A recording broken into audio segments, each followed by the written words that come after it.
I've installed another Halo Plus on this 2021 Range Rover Evoque. So someone tries to steal the vehicle, they've got your key or they've cloned it, they'll hop in, select the gear to go and drive away.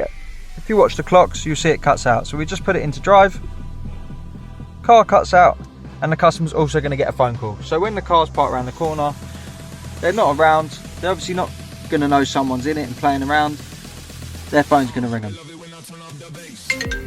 There we go, Range Rover Evoque, secured by Immobiliser Fit.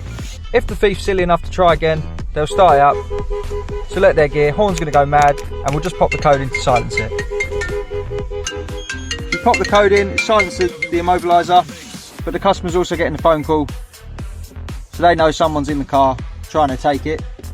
Obviously, if they're not around and they don't put the code in, the horn's going to keep going off, so anyone in the area is going to hear it and they're going to wonder what's going on.